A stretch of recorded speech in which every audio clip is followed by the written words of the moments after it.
Well, good morning or good day, wherever you are.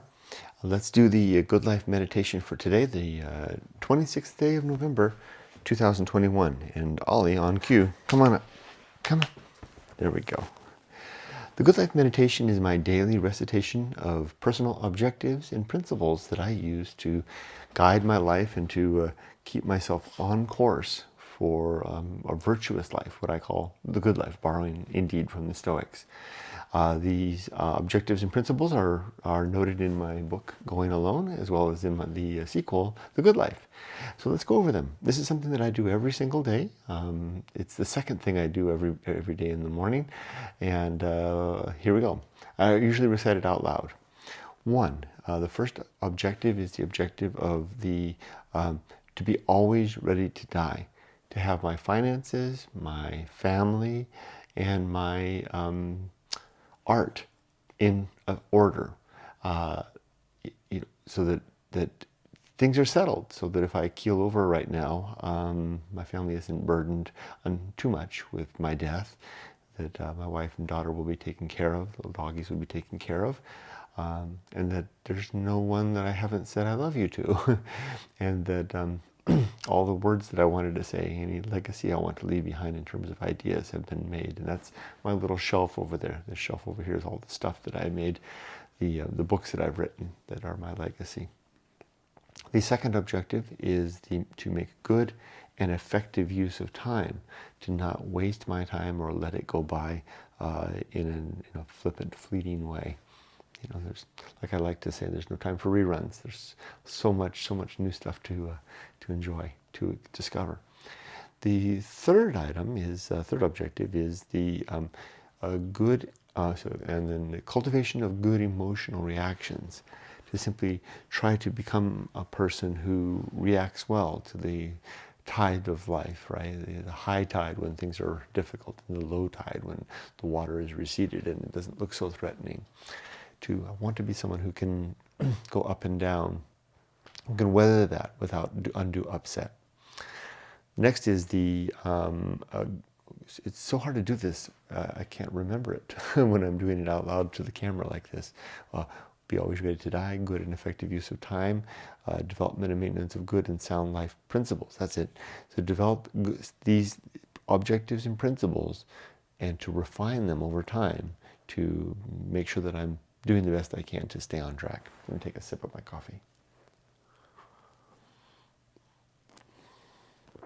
Next is I think I repeat myself there twice? Okay, be always ready to die, good and effective use of time, develop and maintain good and sound life principles, good emotional reactions. Oh, what I did was I skipped one. That's right. I got myself out of order. I've got it. And then performance of good actions is number 5. To simply do good things throughout the day. These are simple things that just make the world a better place. The next one is the recognition of true limits and true opportunities, not deceiving myself into thinking that things that are in fact beyond me are something that I can actually do. For example, it's probably too late for me to become a fireman. At 57, that's a true limit. A true opportunity is that I could become a fire volunteer, helping out. Not that I'm necessarily going to do those things. I picked that out due to my recent work with the fire department. This is what this stack of rocks down there is. This was a gift to me by the Ventura Fire Prevention Team, led by the fire marshal, for my service for the city of Ventura. So the fire departments are important to me. But I know it's probably too late for me to be a fireman. It's a true limit. And also a true opportunity.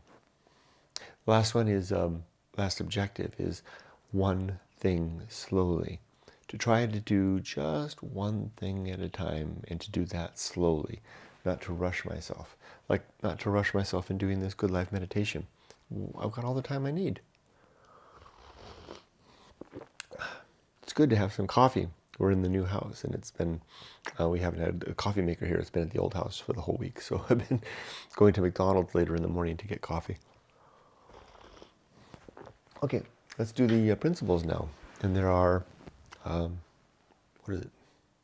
27? Here we go. First principle is the principle of war. To always be at war with everything that I hold true and everything that you hold true too. Anything that anybody asserts is true, that someone says, this is a truth, I will question that. I will be doubtful and skeptical. I will be at war with such propositions. Why? Why? Because that's I don't want to accept things on face value. I want to have good reasons for the things that I believe. Some things don't require such credulity. For example, if someone tells me that they have a new puppy, I'm going to simply believe that. If they tell me that there's I'm borrowing from others at this point. If someone tells me that they have a special little invisible deity that oversees their lives and keeps an eye out for them, that's going to require a little more evidence. Next is reason, the principle of reason. And this has sub-principles of honesty, objectivity, and doubt. And I use reason as the tool in that pursuit of that war. It's the thing that I use, and on cue, the second dog wants to join me now. Now you have to be careful to not mix these two dogs too much, because they will fight and this one will bite. So reason is my instrument of that in that war. Honesty, objectivity, and doubt. Those are the sub-principles. That's how I discern what is true. Someone may protest and say, "But no, there's metaphysics, which you can't demonstrate with any of those things because it's beyond that." Well, you can have that. If it's beyond detection, then it's beyond being taken seriously. And detection doesn't mean that I actually have to see it or touch it or taste it. There are other ways to detect other than that. But if it's utterly, if it's indistinguishable, there's no way to distinguish it from something that does not exist, other than a feeling or a want or a desire that you have, then I'm afraid that doesn't warrant much reason to think it's true. Next is the homunculus, the little man that lives inside my head. There's no homunculus in Daruma's head. There's no homunculus in Daikoku's head over here. But there is a homunculus. Not really, but it's the impression that I use to describe my consciousness. He has a homunculus, and he does too. So do you. And guess what? There's no reason to think that homunculus has any way to get away. No reason to think that it's going to escape when you die and go on to live somewhere else. As nice as that thought might be to some. That's the homunculus. The next is the Anchorhold. The Anchorhold is the place where our consciousness lives and where we suffer and die. Do you ever feel like when you're really having a bad day, like you just wish you could get away from it? Just wish you could just and sometimes you can escape by, alcohol or drugs or distraction, things, friends, etc., etc. But you really can't get away. It's like being stuck on a rock in the sea, where there's nowhere to swim to. That's what the homunculus is. It's that little being a little stranded, that being marooned in your head. And the home of good. The Anchorhold. That's what I mean, not the homunculus. The homunculus is the one that's stuck on the Anchorhold, which the Anchorhold is the next principle that after the homunculus. Sorry if I got those confused. So the homunculus is the little man or woman inside our head, our consciousness, and the Anchorhold is the place, it's just a piece of fiction, which is an imaginary place where that homunculus lives and cannot escape, despite the rising tide. So it can be sitting on that rock and imagine the water's coming up and the waves are lapping and splashing and the anxiety that builds, right? You can't get away from that in life. That's why I describe it as an Anchorhold. An Anchorhold, of course, that term borrows from earlier Christian traditions of the anchoresses and the anchorites who would wall themselves up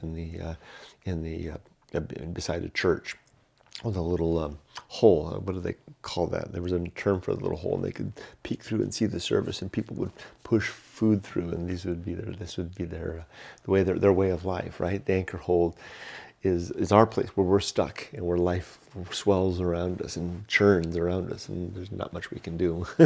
Can't get away until you're dead. And so the next one is the home of good and evil. So imagine the anchorite or the anchoress. I think that's what they call the female anchorites. Inside the anchor, inside their little cell, and with a little piece of chalk and writing down their values above about what that, like, wasn't it Montague who did that in his tower, wrote down his favorite principles, and they're still up there to this day. So that's the home of good and evil. The home of good and evil is the catalog of right and wrong that we maintain in our head.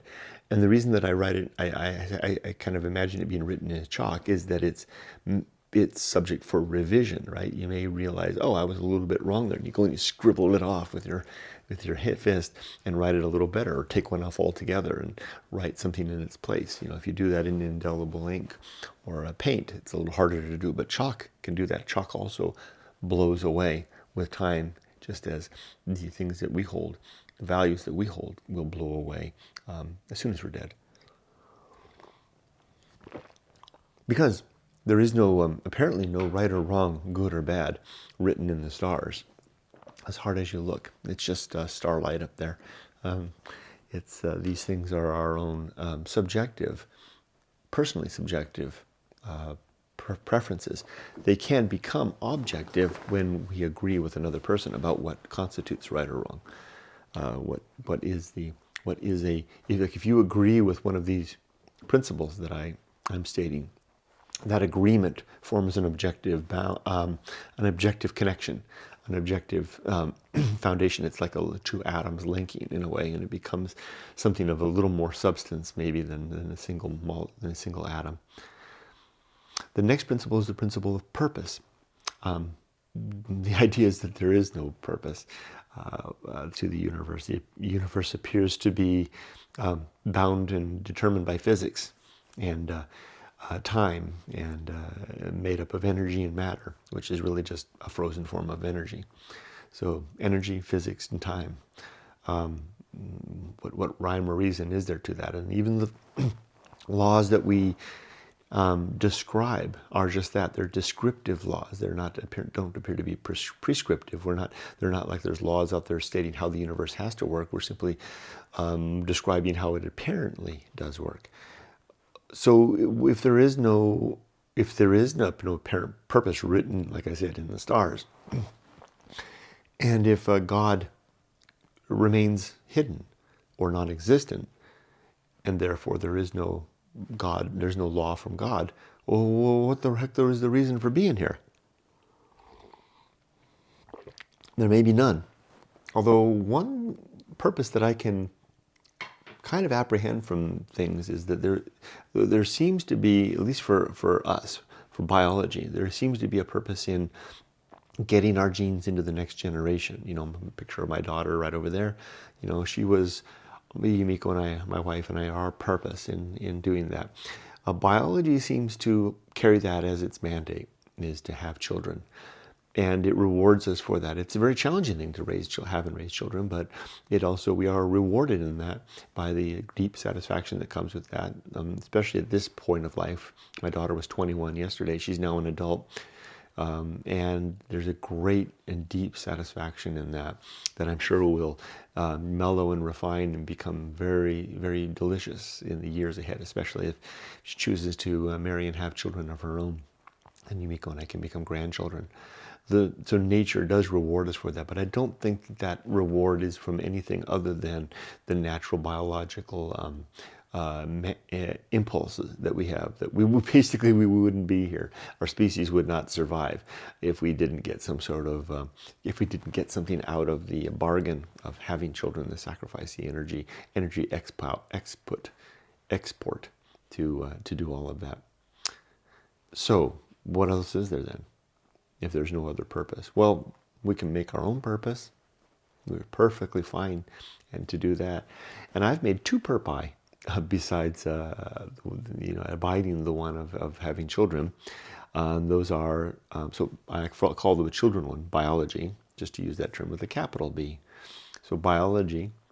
The second one is virtue. My purpose is to live a virtuous life. Well, what is virtue, Kurt, if there's no God to define virtue? Well, virtue is, like I said, is a subjective thing, and it's what I define as the life, the outcome of a life lived in pursuit of these objectives and principles. So if I live according to these objectives and principles, then by definition, I'm living what would be a virtuous life. So I've defined it for myself.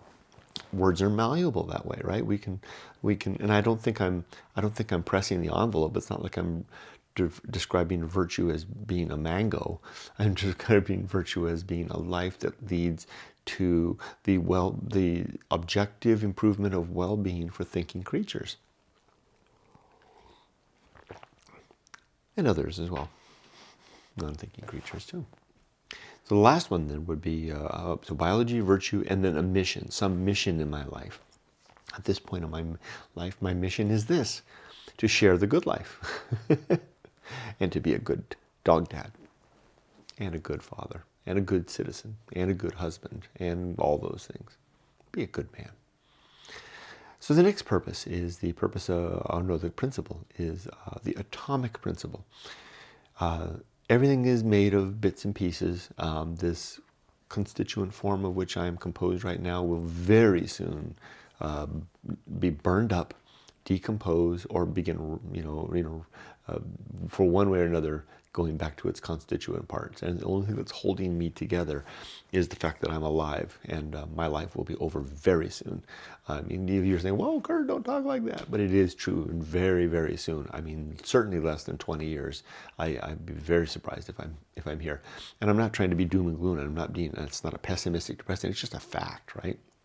It's just, it's increasingly fewer of us survive into old age, and the ones that do make it into their 80s, especially my demographic, that those that do make it into their 80s are a diminished crowd, right? So if I make it to so what if I'm wrong by a decade, right? So what if I'm wrong by 2 decades? It's still going to be over like that. Just remember, 20 years ago was 2001. That's an amazing thing to think. From my age and perspective, you'd think that 20 years ago should have been sometime in the 80s, right? No, it was still in this century. So after the year 2000 dilemma, wow. So next is that was the atomic principle. The next is the principle of nature. Everything has some particular nature, and it's interesting to recognize what that nature is and to know it. So I usually try to pull something out of thin air. Pardon me, goodness. And to remind myself of nature. Yesterday I did the nature of the old men at the dog park. Their nature was to kind of be lawgivers, to making sure enforcers, making sure everybody's doing their thing right in the dog park, picking up the poop and keeping the dogs leashed on or off, depending on their in the park, whatever. Let's see, what would be a good one? The nature of Thanksgiving. Yesterday was Thanksgiving here in the United States. The nature of Thanksgiving is to come around every year in the autumn, somewhere between Halloween and Christmas. The nature of it is to be a time to bring families together, or to kind of lament if you don't have anyone to go to. It can be a depressing time for some. It's a time for feasting, for Thanksgiving, for remembrance. See, it's helpful if I remind myself that before the Thanksgiving festivities, I can keep in mind that it's not necessarily about sports or politics or whatever, and I can keep clear of those things and keep focused on things that are the purpose of Thanksgiving. Next is after. What was that? That was a principle of nature. Next is the pirate ride. The pirate ride is simply a suggestion that free will may be an illusion of sorts. It doesn't mean we can't choose. It just simply suggests that the choices that we make may be we may have not been able to make any other choice other than the one we did. Now, remember way before at the start I said that my first principle was the principle of war, followed by the principle of reason, which is what I used to wage that war. This is a place where I'm kind of sinning in a way. I'm accepting this on faith because there's this idea that there is no free will is an illusion. This is an area where I'm moving into faith. This is probably as close as you'll find me doing that in my life. If I am doing it elsewhere, please let me know. I'll be happy to investigate that. This is because I can't prove that we don't have free will. I don't know how to rewind the clock and go back and make a decision differently than I did. So, but I am pretty darn convinced, just by kind of a gut feeling, that the universe is like a long series of domino drops, one after the other. And what I am right now and the choices that I'm making every day are the result of that cascading end game, or not even, and that's not the right word, the result of that cascade. And there's an inertia in there that I can't resist. All I can do is be a part of, facilitate in a way. So that's why I call that the pirate ride. And I use that metaphor or that simile of the pirate ride to describe it kind of like the Pirates of the Caribbean at Disneyland, where the automatons are doing their thing, right? And we look at them and laugh and look, they're silly, they're just doing their thing, right? They don't have any real will. And I believe we are basically the same thing, although we're far more animated than any Jack Sparrow robot at Disneyland. Have another sip.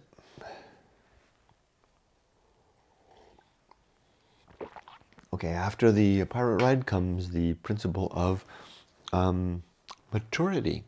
Maturity is a state where we have two things going for us. One is that we have gained some wisdom, which is through the mistakes that we've made along the way and the successes, but more so maybe the mistakes, which have a more useful corrective faction in our life.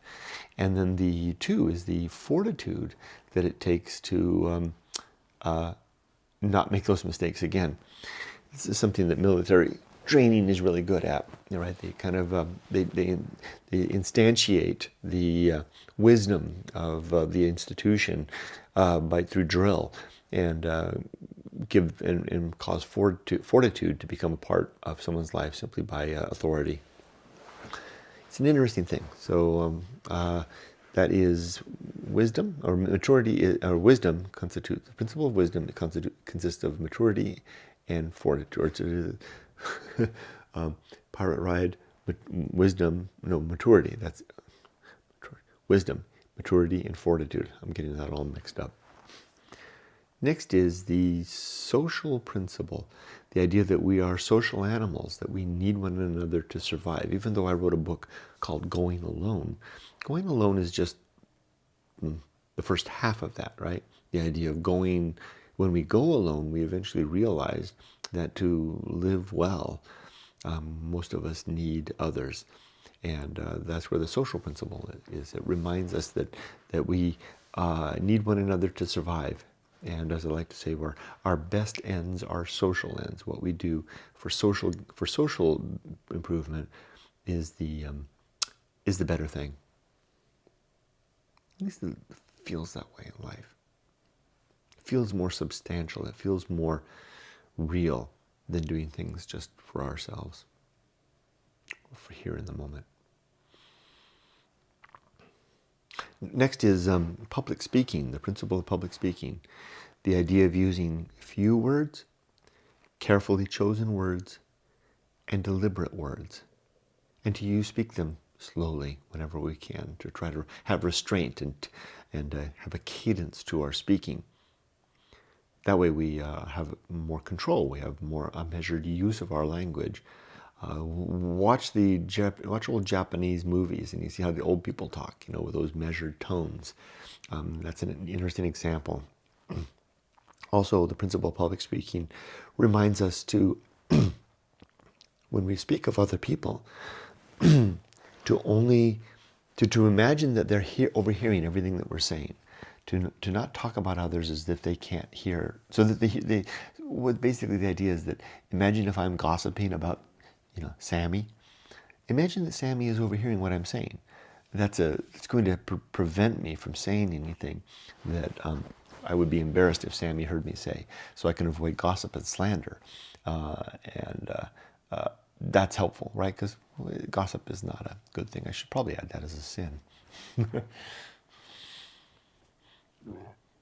Pardon me. So that is public speaking. There's something else I was going to say to that, but I can't quite remember what it was. Something about the measured tones. Oh well.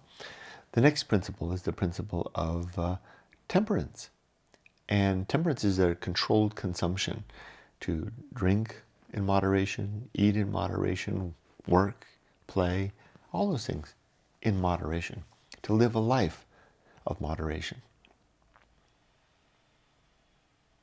And then if we can do that, then we're going to feel better. We're going to not gain as much weight. We're going to consume less. We'll save. We'll have more money. We'll just basically live a better life. Also, this then, and I deliberately put this one in front of the next principle, which is the Feast of Offal. Because if we live a tempered life, we're not as likely to indulge too much in that aforementioned feast. The Feast of Offal is the banquet of unrest and upset that we share when we don't control our emotions and we spew out it. And it's like we road rage and blare at the horn at the guy in front of us, you jerk, or get mad in front of the family and all upset, or work, or whatever the case may be. We're kind of spewing out, imagine kind of vomiting your upset and your anger into the world. And the guy you're honking the horn at, he's gonna say, what the hell, and then he's gonna get to work and he's a little bit riled up, his blood is up, and then he's gonna do something at work contributed by by the honking horn, contributed by that, even if he deserved it. It's going to contribute to them doing the same thing. It kind of passes on, and then it's like that old commercial from the 70s, and then she said, and then she said, and then she said. It was a hair commercial, right? You just pass it along one to another. That's why it's a feast. Imagine a banquet hall of all these people sitting together, vomiting up their upset, right? And then consuming it, being grossed out and consumed, but yet they consume it because it's a spectator sport to watch others get upset, and then you kind of get you upset, and then you get upset someone else, and it's this banquet. Well, enough. I don't want to be a part of that banquet. So I try to avoid the Feast of Offal by using temperance to control my emotions and my consumption and my distribution. After the Feast of Offal comes distraction. We distract ourselves in life by a lot of different things, so many things. We do these things for very interesting reasons. One, it's interesting, it's fun, it fills our life, but it also keeps us from seeing an awful truth, apparent awful truth. So we distract ourselves with work and play and TV and games and talk and gossip and purchases and it's just everything, right? The thing we don't want to see is what you find out there. If you look on the going alone out there in the waste, see that sunset out there. What's out there? The emptiness. The emptiness of an indifference of a universe that appears to be without God and appears to not give a damn about any of us. To which, when we die, there's no place for anything to go. The homunculus inside our head will die with us. The atoms which make us up will dissolve away for these constituent forms back to their various compounds and be reused. And we will dissolve away and disappear absolutely, never to come back again. We will go back to being the nothingness that we knew, so to speak, before we were born. That's what we were distracting ourselves from, the great indifference. The next principle is the best seat in the house. To not want to be anyone else, be anywhere else, or be doing anything else, but to be okay with who I am, where I am, and what I'm doing right now. It's not a bad place right here. After the best seat in the house comes the Path of Wildness. It's easy to find. The course of a stream, leaves blown in the wind, a beast's track through the brush, and the direction of our first inclination. At least that's what it says in the book. The path of wildness is our way forward into life when we are faced with a challenging decision and on options and the struggle to make a choice. Sometimes with insufficient information and facts about to know exactly which one to go or even advice about which way to go. Sometimes we have to lead with our gut feeling, knowing that it may be wrong, yet trusting that the endeavor to move forward in life, in this one life that we get, is its own reward in many ways, much so, more so than simply remaining behind, clutching at our pearls and worrying about making the wrong choice. Better to make a choice. That's the path of wildness. The next, after the path of wildness, comes Ohayo gozaimasu. Good morning. After the path of wildness is is the best seat in the house, the path of wildness. Oh, the risk of avoiding risk. There are two main types of risks in life, the surface level risks and the deep level risks. The surface level risks are the ones that we can avoid through simply getting an education, finding a spouse, buying a home, saving for retirement, etc., etc. Those are the surface level ones, right? They're challenging, but they're not. They're relatively the way forward. The way to do it is rather well known. You simply have to follow the formula of life. The deep risk is actualizing on whatever our mission might be, whatever it choose to be, whatever our inherent interests and capabilities are, and making something of that. That has a shelf life, right? Typically, if we don't begin acting on that at a relatively young age, it will expire. And we may be left in the end with a nice, comfortable home, a good retirement, a nice, bounty of family photos, and for some that's enough. But a yearning, desperate ache inside, perhaps desperate, asking ourselves, what did we miss? What else might there have been? That's the deeper risk of avoiding risk, the risk of not taking on that deeper challenge. The next one is the next principle is sin and damnation.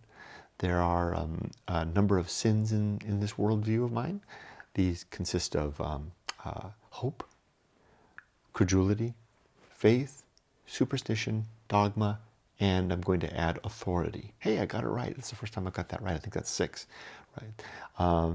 These are sins because they basically are different flavors of believing things without good reason in order to get us to a place that we want to be in terms of our worldview, which doesn't have a good foundation. So watch out for believing things for not good reasons. Next is complete oblivion. When we're dead, as I mentioned before, it appears that that's the end. And our oblivion will be complete.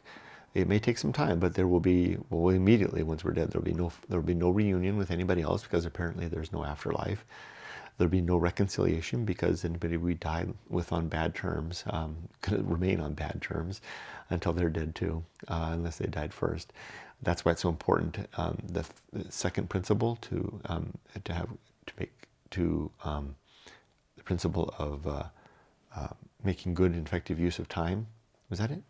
No, being always ready to die. That's why that's so important, so that we don't wind up dead and having forgotten to say I love you to important people or to have our affairs in order. And then the last part of complete oblivion is that there'll be no final reunion, no final reconciliation, and no final justice, because there appears to be no one to execute that justice without an universe where apparently there is no God. So then after that is the Great Life Adventure, the next principle. Great Life Adventure is what I like to call a marquee event or events in our life that form the foundation against which we build our character and we build the story of our life. And it's good to begin that practice of having great life adventures. You can have more than one early in life, so it becomes something of a habit. But sometimes, typically, there is one, like I say, the marquee event, the one main one that is the centerpiece of our life, the one that we reflect on, the one that we remind ourselves of throughout our life as we carry on, especially as we grow older and diminish our capability to recall these things, or or even the courage to do it anymore. Like, I don't know if I have the courage to go out in the desert like I used to do, but sure, I'm glad I did it when I had the chance. I'm glad I survived it. After the great life adventure comes the season of philosophy. Season of philosophy is a time of life to record what is important to you. Now, it could be objectives and principles. It could be a story. It could be an observation, a reflection. It could be a family history, whatever the case may be. But the key is to strike while the iron's hot, so to speak. Because when the words come to you, when the muse speaks, if you don't record the words in writing or painting or photography or conversation or whatever the case may be, they'll most likely pass, and you'll not get them back. Or if they do come back, they'll be of a different flavor and character as you change and move on in time. That's the season of philosophy. Hey, we're almost there, almost done. The next is the principle of the bullseye aim. Imagine throwing a hatchet, trying to hit the bullseye. Mostly you're not going to hit the bullseye. It's going to be off by a little bit. This is just a simple reminder to me that in life, work, play, family, whatever, most of my endeavors are a little bit off the mark. And that's just normal. Physics. Next is bullseye aim, the uphill climb. Life is a uphill climb throughout, and it just seems to get steeper as it goes up, right? Although it gets easier too, in a way, because you stop trying to climb so hard. Interesting that. Next one after the uphill climb is the principle of the arena and utility. Life is an arena. Imagine like a gladiator's arena where we engage in this battle and fight and this performance. Maybe it's a place where we act and sing as well, or whatever the case may be, but it's an arena. And the instruments that we use in the course of this life are the principles that we collect. In this case, I think it's 27 that I'm almost finished reciting. These are the tools. I can pick them off my tool belt, and I can use a little apathy here and there. Or I didn't really talk about apathy, did I? That's apathy is a sub-principle of temperance. It's the ability to recognize what is outside of our control. It's actually quite keyed into this shirt I'm wearing right now. It's where Stilbo the Stoic says, "I have all of my goods with me." It's because he recognizes that. This was a saying that the legend says that the Stoic said after he emerged from the burned out city where he lost everything, his family, his business, his home, everything, and the general, as he Stilbo marched out from the ruins of the city. Imagine that, and he having lost everything, and the conquering general said, what have you lost? And Stilbo's response, the Stoic's response was, "I have all my goods with me." That's because he was using apathy to recognize what is without his control. The sack, the pillage, the destruction of the city was outside of his control. What was within his control, so he's apathetic to that, even the loss of his family. But what he recognizes that is within his control is his ability to have self-control, to be the master of his emotions. That's why I made this shirt. I have all my goods with me, Stilbo, and then on the back of the shirt is the actual story I just recited. And you can buy this. You can buy this shirt on if you're watching this on video, YouTube. Down there in the links, there's a in the Softy Papa store. You can get this shirt. A little sales pitch. So anyway, that's apathy. So the closing in on the end there, the arena and utility. So we're in that arena, and all these principles. A little bit of apathy here, a little bit of reason there, whatever the case may be, are the tools that we use in the execution of our performance of life. Imagine a gladiator with a helmet and the shield and all that stuff, right? Yeah, you and I are well armed with our Stoic principles. I call them Stoic principles because a lot of this I've borrowed from the Stoics, right? So a lot of these ideas aren't necessarily my own. I've been impressed by them by my reading, and some of them are my own, but I've, for the most part, they take on that character of the Stoics. Last one, the last principle is the principle of nothing is enough. Yeah. throughout our early life, we tend to try to fill the void, to distract ourselves with stuff, right? Thinking of this next purchase, well, that'll make me happy, right? This next thing that I can get, if I can just get that master's degree, for example, that'll do it, right? Or if I can get that house that I want, or that gal or guy I'm really attracted to, whatever the case may be, or a brand new Porsche. In the end, most of these things, except for the human context and relationships, have a lasting value. But a lot of this other stuff, like Stilbo would say, I have all my goods with me, within himself, despite losing everything. That's the idea of nothing is enough, rather than exclaiming, realizing that the new Porsche didn't make you happy, and is nothing enough? No, it's nothing. Instead of nothing is enough. And with that, I've done it. The Good Life meditation. It took a little bit of longer time than usual, just over 40 minutes. That's because I've got the day off. I don't go back to work until next week. A little bit of anxiety there, but again, I'll use my my principles here to temper that emotion within, and to approach this new job, these new responsibilities, with reason, patience, with deliberate thoughts and deliberate words and deliberate actions. You guys ready for some breakfast? How about some food? Rudy, want some food? Want some breakfast? Let's go get some breakfast. Okay, everybody, take care. Remember, be safe, but not too safe.